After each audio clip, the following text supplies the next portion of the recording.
Today, I'll explain something that 99% of the students don't understand. At best, what they have is inadequate and jumbled up information about this topic. By end of this lecture, you'll understand the different categories of parliamentary motions and how exactly they work in parliament. Broad level पर parliament एक well established organization है and clearly defined rules and regulations के absence में parliament function नहीं कर सकती. When I say parliament, I mean both the houses of parliament, लोक सभा and राज्य सभा. दोनों houses में motions का procedure and function same होता है. What is a motion? सरल भाषा में मोशन एक ऑफिशियल टूल है जिसके आधार पर पार्लियामेंट में कोई भी डिस्कशन या बातचीत शुरू होती है. किसी भी मेंबर ऑफ पार्लियामेंट को कोई भी सजेशन देना है, पॉलिसी प्रपोज करनी है, कंप्लेंट करनी है या देश से संबंधित किसी भी क्वेश्चन को रेज करना है, इसके लिए उस एमपी को मोशन मूव करना पड़ेगा. इट मींस हर एमपी को पार्लियामेंट में अपनी बात रखने के लिए एक प्री डिटरमाइंड प्रोसीजर फॉलो करना पड़ता है एंड जब तक वो प्रोसीजर फॉलो नहीं होगा तब तक उस एमपी की बात को नहीं सुना जाएगा. ये मोशन का ऑफिशियल मीनिंग है. But reality is bit different. Now focus on this example, it will help you understand and it is based on my personal experience. When I was in 5th class, मेरे school में एक system था कि classroom से बाहर जाने के लिए either to use washroom or to have water, teacher से एक स्पेसिफिक फॉर्मेट में परमिशन लेनी पड़ती थी. Like first you have to raise your hand. जब टीचर आपकी तरफ देखेगा तब उठकर आपको परमिशन लेनी है by saying sir may I go to the washroom please. उसके बाद टीचर का डिस्क्रिशन है कि वो आपको परमिशन दे या ना दे. 11th और 12th क्लास में आते आते जो स्क्रिप्ट थी वो गायब हो गई. It was no longer needed. Seat से उठने की ज़रूरत नहीं रही, बस इशारा ही काफ़ी था बाहर जाने के लिए. टीचर्स अलाउ कर देते थे. एंड जब कॉलेज में आए तो प्रोफेसर को फ़र्क नहीं पड़ता था, जब मन किया तब बाहर निकल गए. सेम सिस्टम हमारे पार्लियामेंट में है. जो प्रोसीजर मैं आपको बताने वाला हूँ वो आइडियल प्रोसीजर है स्कूल के छोटे बच्चे जो फॉलो करते हैं, लेकिन रियलिटी में एमपीज़ या स्टेट असेंबली में एमएलएज कॉलेज के स्टूडेंट्स की तरह बिहेव करते हैं. इसलिए आप प्रोसीजर को रियलिटी से रिलेट ना करें, बट आपको एग्जामिनेशन में इसी ऑफिशियल प्रोसीजर को कोट करना है. जैसे कि पार्लियामेंट में रूल्स के हिसाब से हर मोशन के लिए रिटन नोटिस देना जरूरी होता है, बट रियलिटी में ऐसा नहीं है. कुछ मोशंस वर्बली भी इंट्रोड्यूस किए जाते हैं, बट पार्लियामेंट में कुछ सेंसिटिव एंड सीरियस इश्यूज को रेज करने के लिए आज भी एमपीज को यही ऑफिशियल प्रोसीजर यूज करना पड़ता है. पहला क्वेश्चन, कोई भी एमपी मोशन क्यों मूव करता है? बिकॉज वो पार्लियामेंट से किसी पर्टिकुलर मुद्दे पर या तो डिसीजन चाहता है या पार्लियामेंट की ओपिनियन चाहता है. लोकसभा में स्पीकर और राज्यसभा में चेयरमैन के सामने जब मोशन का प्रपोजल जाता है then they have a choice. They can either accept it or they can reject it. But let's understand the order of events. सबसे पहला इवेंट होता है कि मेंबर राइटिंग में secretary general of the house को motion का memo भेजता है. Secretary general of house initial scrutiny के बाद जो हाउस का प्रिसाइडिंग ऑफिसर है उसके पास अप्रूवल के लिए भेजेगा.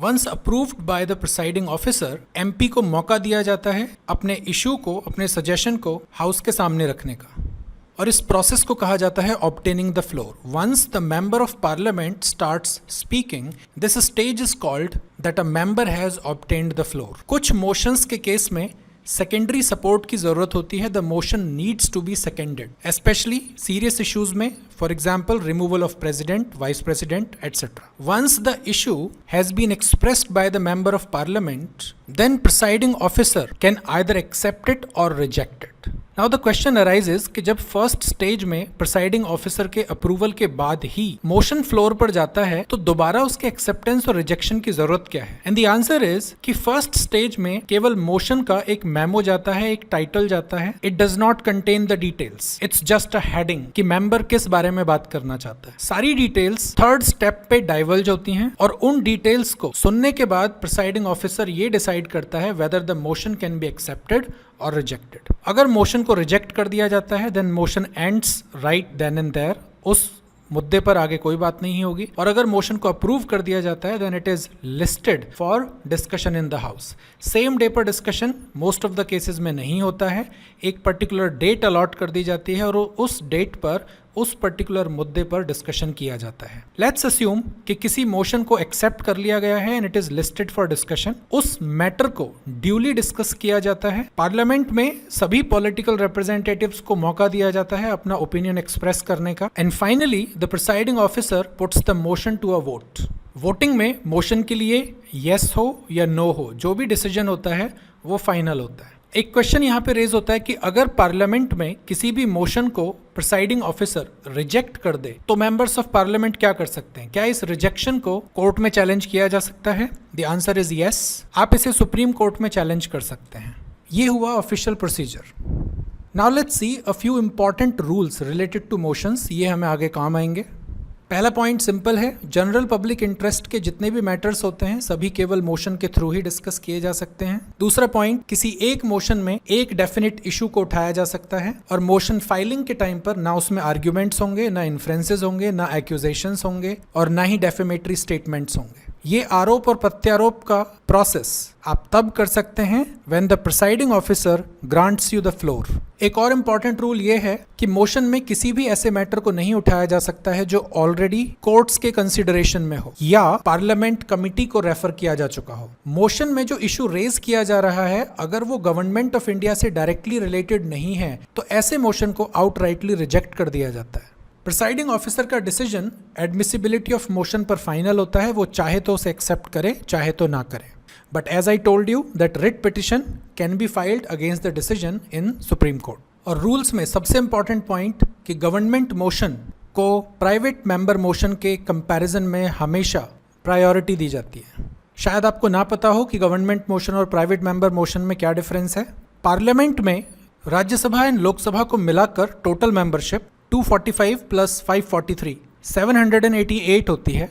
सो पार्लियामेंट में टोटल मेंबर्स जिन्हें आप एमपीज कह सकते हैं वो 788 हैं, लेकिन ये 788 मेंबर्स हैं, मिनिस्टर्स नहीं। इन 788 मेंबर्स में से जो रूलिंग पार्टी होती है वो अपने कुछ मिनिस्टर्स अपॉइंट करती है जिन्हें इंपॉर्टेंट पोर्टफोलियोज दिए जाते हैं। मिनिस्टर फॉर स्टेट को भी अगर आप काउंट करें तो लगभग 40 to 60 तक ये फिगर जा सकती है। जो मिनिस्टर्स होते हैं जब वो कोई मोशन प्रपोज करते हैं तो उसे गवर्नमेंट मोशन कहा जाता है बिकॉज वो गवर्नमेंट का पार्ट है, रूलिंग पार्टी के मेंबर्स हैं। On the other hand in ministers के अलावा जितने भी मेंबर्स होते हैं सभी को प्राइवेट मेंबर्स कंसिडर किया जाता है। सो ऑब्वियसली जो गवर्नमेंट मोशन होता है उसे प्राइवेट मोशन के कंपैरिजन में प्रायोरिटी दी जाती है। मोशंस को ब्रॉडली 3 कैटेगरीज में रखा जाता है, substantive, substitute and subsidiary. In reality 99% motions या तो सब्सटेंटिव होंगे या सब्सिडियरी होंगे। सब्स्टिट्यूट मोशंस को प्रिसाइडिंग ऑफिसर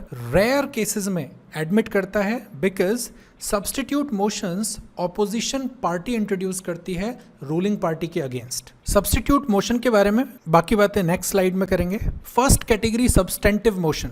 नाम से ही समझ आ रहा है कि something substantial, something very significant is done through this motion.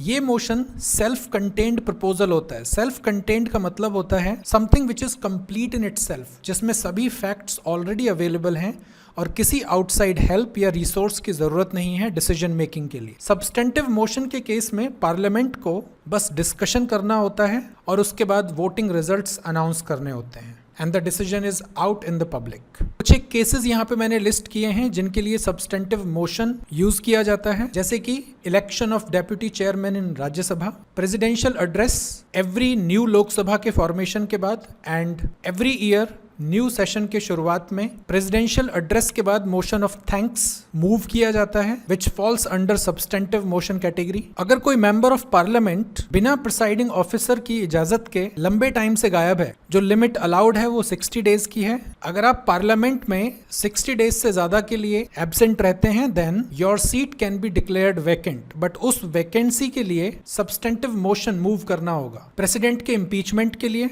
And finally देश में जो इंपॉर्टेंट पोजीशंस हैं like supreme court, high court के जजेस, सीएजी, सीईसी, इन सब के रिमूवल के लिए सब्सटेंटिव मोशन की जरूरत पड़ती है। सब्सटेंटिव मोशन स्टैट्यूटरी भी हो सकता है, नॉन स्टैट्यूटरी भी हो सकता है। स्टैट्यूटरी उस केस में होगा अगर ये किसी एग्जिस्टिंग लीगल प्रेसिडेंस का पार्ट है। नॉन स्टैट्यूटरी होगा अगर ये सिर्फ किसी जनरल पब्लिक इंटरेस्ट मैटर से डील करता है। Now let's see substitute motion. I already told you कि substitute motion primarily opposition parties के पास एक टूल की तरह होता है, और अगर presiding officer substitute motion accept करता है then it is a clear indication that ruling party की ग्रिप पार्लियामेंट में कमजोर है। अगर रूलिंग पार्टी की ग्रिप स्ट्रांग होती है तो सब्स्टिट्यूट मोशंस को एक्सेप्ट किया ही नहीं जाता है, they are outrightly rejected. But let us imagine कि किसी सब्स्टिट्यूट मोशन को एडमिट कर लिया जाता है, जो original motion already under discussion है उसे हटाकर इस नए मोशन पर बात शुरू की जाती है।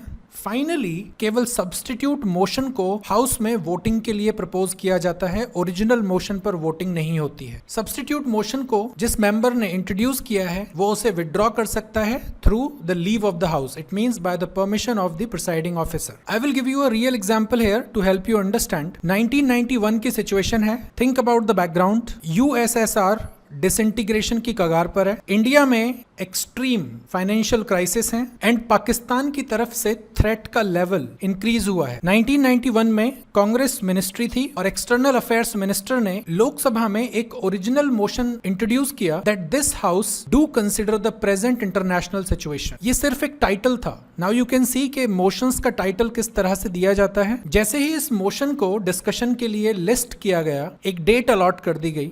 इस ओरिजिनल मोशन के अगेंस्ट 2 मेंबर्स ऑफ पार्लियामेंट ने सब्स्टिट्यूट मोशन फाइल किया था, mister Jaswant Singh and mister Chandrajit Yadav. Mister Jaswant Singh BJP से एसोसिएटेड थे एंड चंद्रजीत यादव जनता दल से एसोसिएटेड थे। दोनों मेंबर्स ने कांग्रेस गवर्नमेंट किस तरह से इनकेपेबल थी मेजर इंटरनेशनल इश्यूज को हैंडल करने में, उसे सब्स्टिट्यूट मोशन के थ्रू मेंशन किया है। ये एग्जैक्ट कंटेंट है जो ओरिजिनल मोशन में यूज किया गया था। You can see what are the charges against the central government at that time by opposition parties. However ये सब्स्टिट्यूट मोशंस कभी फ्लोर पे डिस्कशन के लिए गए ही नहीं, बिकॉज इन मेंबर्स ने इनको बीच में ही विड्रॉ कर लिया था। Substitute motions, they are just a tool to test the strength of ruling party in the center. Now finally we will talk about subsidiary motion. सरल भाषा में subsidiary motion का अपना कोई वजूद नहीं है, ये substantive motion के ऊपर डिपेंड करते हैं। Subsidiary motions को फर्दर 3 कैटेगरीज में डिवाइड किया जाता है, ancillary, superseding and amendments। एक चीज याद रखना, ancillary motions mostly government motions होते हैं, इनको रूलिंग पार्टी या मिनिस्टर्स के थ्रू इंट्रोड्यूस किया जाता है। Superseding motions mostly opposition parties use करती हैं and amendment motions mostly budget के दौरान यूज किए जाते हैं और ये भी ऑपोजिशन पार्टी ही यूज करती हैं। आपने टाइप्स ऑफ मोशंस में नाम सुना होगा, policy cut, token cut, economy cut. उन सभी मोशंस को अमेंडमेंट कैटेगरी के अंडर रखा जाता है। एंसिलरी मोशंस मोस्टली कन्वेंशनल होते हैं स्टाइल में। As I told you in previous example कि कैसे स्कूल के छोटे बच्चे क्लासरूम से बाहर जाने के लिए एक स्टैंडर्ड लाइन यूज करते हैं और जैसे जैसे उनका ग्रेड बढ़ता है उन्हें फॉर्मेलिटी की जरूरत नहीं होती। वैसे ही एंसिलरी मोशंस को मोस्टली वर्बली हैंडल किया जाता है। एक बार किसी बिल को प्रॉपरली डिस्कस कर लिया गया, उसके बाद लास्ट में मिनिस्टर उठ के रिक्वेस्ट करेगा that the bill be taken into consideration। Procedure के हिसाब से इसको रिटर्न में होना चाहिए था, बट रियलिटी में और कन्वेंशन के हिसाब से इसको वर्बली ही कहा जाता है। तो ये छोटे छोटे जो मोशंस होते हैं जो सब्सटेंटिव मोशंस को कंप्लीट करने में एक इंपॉर्टेंट रोल प्ले करते हैं, उन मोशंस को एंसिलरी मोशंस कहते हैं। Superseding motions again opposition party ही यूज करती है, बस फर्क इतना है कि ये मोशंस डिबेट के दौरान पास किए जाते हैं। ऑलरेडी किसी ओरिजिनल मोशन पर डिस्कशन चल रहा होता है। फॉर एग्जाम्पल, जब सेंट्रल गवर्नमेंट ने सिटीजनशिप अमेंडमेंट बिल के लिए मोशन फाइल किया था और उस पर डिस्कशन शुरू हुआ, देन ऑपोजिशन पार्टीज की स्ट्रेंथ इतनी नहीं थी कि वो बिल को रोक सकें। Then they had the option of using superseding motion. इस मोशन के अंडर ऑपोजिशन पार्टीज रिक्वेस्ट कर सकती हैं कि बिल को किसी सेलेक्ट कमिटी को भेजा जाए जो कि बिल की क्लॉज बाय क्लॉज जांच कर सके वेदर इट इज करेक्ट और नॉट, या इसके लार्ज स्केल इंप्लीकेशंस क्या होंगे। वो उसे जॉइंट कमिटी को रेफर कर सकते हैं, या फिर ऑपोजिशन पार्टी हाउस को एडजर्न करने की डिमांड भी रख सकती है, वो भी बिना टाइमलाइन के, जिसको कहते हैं एडजर्न्ड सिने डाई। सुपरसीडिंग मोशंस के 2 मोटिव हो सकते हैं, एक जब ऑपोजिशन पार्टीज जानबूझकर सदन की कार्यवाही में रुकावट डालना चाहें, और दूसरा जब रूलिंग पार्टी ने वाकई में कोई गलत कानून पास किया है और ऑपोजिशन पार्टीज उसे अपोज करके अपना पार्लियामेंट्री राइट एक्सरसाइज कर रही हैं। In most of the cases opposition parties जानबूझकर सुपरसीडिंग मोशंस यूज करती हैं to delay the proceedings of the house, ताकि रूलिंग पार्टी के ऊपर सवाल उठा सकें। And that is why superseding motions के मिसयूज को रोकने के लिए प्रिसाइडिंग ऑफिसर को अथॉरिटी होती है कि वो ऐसे मोशन को एक्सेप्ट करे या ना करे, क्योंकि सुपरसीडिंग मोशंस अगर एक्सेप्ट हो जाते हैं तो जब तक सुपरसीडिंग मोशन डिस्पोज नहीं होगा तब तक ओरिजिनल क्वेश्चन या ओरिजिनल मोशन को पास नहीं किया जा सकता है। These motions disrupt the normal functioning of the house and that is why they are also called dilatory motions.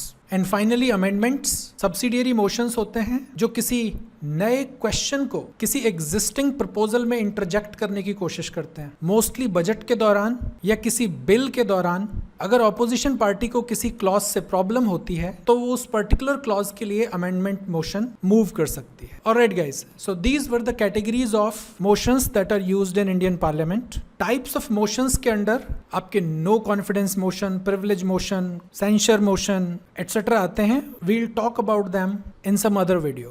I hope you found this video useful. Thank you.